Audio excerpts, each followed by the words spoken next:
Welcome to another Baka gaming commentary video. In this video, I'll be talking about Sony had their massive recent event. I'll be talking about what they potentially held back from the event. Not just talking as Sony did plan something or there was rumors or plan of something, but in the end they didn't talk about it. But as well as in the tech community, there's been a lot of YouTubers that have gone back and tested the good old 4 cores all you need for gaming theory. And I'll be putting my, 2 cents on this. What I think of it. Now, first, let's talk about the Sony presentation. What I think they didn't reveal to the public.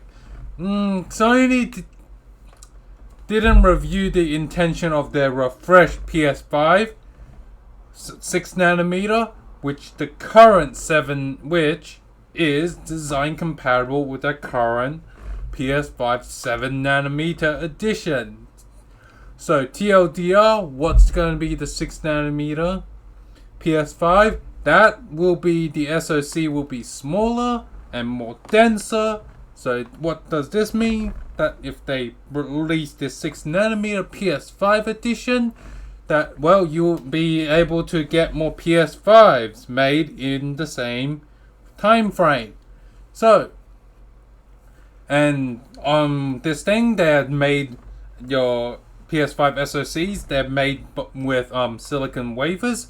For you viewers at home wondering what does a silicon wafer is or how it looks, it's basically a giant circle, and as its name suggests, it's silicon. For those, and as what their size, each manufacturer has their own circumference size, but to generalize it, go get an extra large dinner plate. Voila, there you go. You see, that's generally how big your average silicon wafers that gets made into your ps5s. Would it be possible for me or you to actually go out and buy these silicon wafers? Unfortunately, no. As I said, each manufacturers have their own specification of their silicon wafers, and they like to keep it secret, and they like to keep it out of their competitors' reach. As well as what I can kind of confirm-ish, that from more sources, then he also has confirmed that the PS5 Pro, which will be in the 6 or the 7nm, more performance, same price, or if they go for, or you could get and then they get the refreshed PS5, give us the current PS5 performance at a way lower, cheaper price. Which means more people will be able to go out and buy the latest generation gaming console. As we can clearly see from the current PC market, the lower, cheaper budget gaming PC, the Nvidia and AMD graphics cards does not fit in a budget gaming PC. As a result, console makes the most sense. Why do I think Sony didn't want to bring this up? As we all know, fresh in our mind, that Sony recently had a little bit of PS5 kerfuffle where they updated the PS5's cooling system, and they didn't tell the customers that there is a new revision of PS5.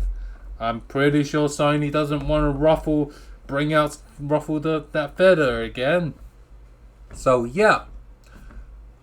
Now let's get on with the good old PC gaming saying 4 cores all you need for gaming. This is true for a lot of people during the Intel 3rd generation all the way up to the Intel 7th generation, as their flagship consumer CPU for the i5s has been 4 core 4 threads, the i7 4 core 8 thread. While in this era of gaming, we got games that were literally optimized for the 4-core 4-thread CPU as well. A lot of the gamers just bought i5s for gaming, and some of the premium PC gamers, they bought the i7 with hyper-threading, and these provided a lot more smoother gaming experience. And until, however, as for current 2021, 4-core, no hype 4-thread, it basically CPUs like that don't exist anymore on the latest generation.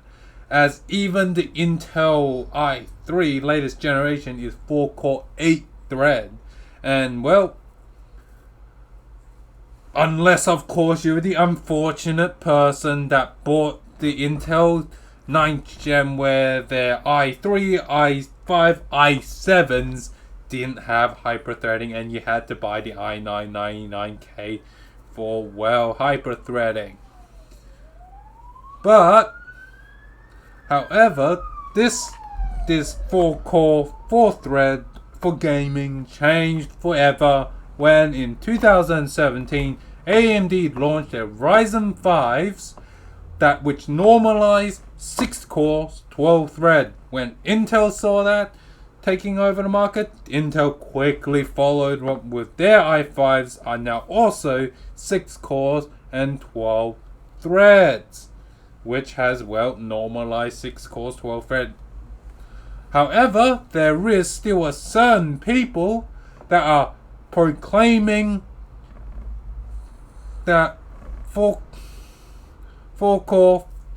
4-thread is all you need for gaming, as a lot of the independent benchmarking websites and reviewers, they have kind of in the summary, 4-core 4-thread is good enough for gaming. However, your gaming experience will be compromised and you might get like a lot of stuttering. And however, if you bought a 4-core 8-thread CPU that had hyper-threading, yeah, the frame drop wouldn't be like that insane where it will be choppy gameplay. However, you have another crowd of people that saw the new gaming console, the ps5 and the Xbox Series X, or 8-core 16 threads, claiming that you need 8-core 16 thread for gaming. I call that bullshit. Those people that are doing that, they are a premium gamer, as they are used to buying the i7s, or if they were AMD, they are an Ryzen 7 buyers, as they're all, well, 8-core 16 thread, which goes to their agenda. However, they are a premium PC gamers. Do I think you need 8-core 16 thread for pure gaming purpose? Heck no. Ryzen 5 and i5's all you need. They're cheap. You don't need to pay an arm and leg extra for that 2 extra cores and 4 extra threads. As well, if you are really a PC gamer, you're not going to be able to tell the difference in majority of time between a 6-core 12 thread and an 8-core 16 thread CPU. As, however, yeah, most gamers, I think you should be either targeting 60 FPS or 120 FPS for their high action gaming. Yeah, however, if you go any higher than that, you're getting like, not really getting, you're paying more, but you're not getting like significant improvement. So that's why in my opinion, I believe 6 cores, 12 thread will be majority of the time will able to do 120 FPS in your esport, and maybe in your esport titles, and in the AAA titles you will be able to get about 60 FPS, and that's why I think 6 cores 12 thread is all you need for gaming. However, if you intend to be like, you want to get even more smoother experience like 140, 160, 240 Hz, okay, it's time to get the 8-core 16 thread. However, if you do ever get in a situation where the previous generation i7 or the Ryzen 7 is as cheap as the latest generation R5s and the i5s, don't get tempted with the cheaper 8-core 16 thread to be like, oh hey, 8-core 16 thread bound to be a better experience, right? No, if you really are just a gamer, 6-core 12 thread, really high IPC and clock speed is gonna get you more frames other than 8-core 16 thread lower IPC and maybe not as fast clock speed. You wouldn't be able to get your insane, 140, 160, 240 Hertz. Maybe with 120, okay, you may be able to get away with buying the previous gen i7 and the Ryzen 7, but yeah, generally I don't recommend. If you are a gamer, don't buy the previous generation Ryzen 7 and the Ryzen and the i7 just because they're the same price and that they have that 2 extra cores and thread. The newer generations, extra IPC and clock speed will improve your pure gaming performance. And yeah, for those people that are going to be in the comment section and be like, 8-core 16 thread will be always better. Well, guess what? You are not a pure gamer or your average gamer who they're gonna not be able to tell the difference. As clearly, if you are one of those people that be like, always go for the 8-core 16 thread, you're clearly not a gamer. You're clearly the exemption from the normal. You are something more close to a content creator. Anyway, I hope you enjoyed this video. Like and subscribe and comment whatever your 2 cents about this.